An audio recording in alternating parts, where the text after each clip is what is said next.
দোস্ত নাহিদ ইসলাম বলেন, পার্বত্য চট্টগ্রামে সরকারিভাবে কোনো ইন্টারনেট বন্ধ করা হয়নি। সাময়িকভাবে কিছু জায়গায় ইন্টারনেট বন্ধ ছিল, কিন্তু সেটিকে অতিরঞ্জিত করে বলা হচ্ছে। দোস্ত অন্যদিকে বাবা হলেন বিখ্যাত ইউটিউবার ধ্রুব রাঠি। রাঠি বলেন, আমাদের এই ছোট্ট শিশুকে বিশ্বে স্বাগত জানাচ্ছি।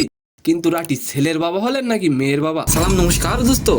দোস্ত নাহিদ ইসলাম বলেন, পার্বত্য চট্টগ্রামে আমাদের দীর্ঘদিনের একটি সমস্যা আছে। অভ্যন্তরীণভাবে আমাদের সেটি সমাধান করতে হবে। বাংলাদেশকে অশান্ত করার পরিকল্পনা অনেকেরই রয়েছে। নানাভাবে পরিস্থিতি সংকটময় করে তোলার চেষ্টা করা হচ্ছে। আচ্ছা, নাহিদ ইসলামের কথার সাথে আপনি কি একমত? অবশ্যই কমেন্ট করে যাবেন। নাহিদ ইসলাম আরও বলেন, পার্বত্য চট্টগ্রামে ইন্টারনেট বন্ধ করা হয়নি। সাময়িকভাবে কিছু জায়গায় ইন্টারনেট বন্ধ ছিল, কিন্তু সেটিকে অতিরঞ্জিত করে বলা হচ্ছে ইন্টারনেট সেবা বন্ধ করে দেওয়া হয়েছে। পার্বত্য চট্টগ্রাম বা কোনো এলাকায় দীর্ঘ সময় ইন্টারনেট বন্ধ ছিল এমন প্রমাণ কেউ দেখাতে পারবেন না। এ ধরনের অভিযোগের ক্ষেত্রে যথাযথ কর্তৃপক্ষের সঙ্গে যোগাযোগ করে সম্পূর্ণ সত্যতা জেনে নিতে বললেন নাহিদ ইসলাম।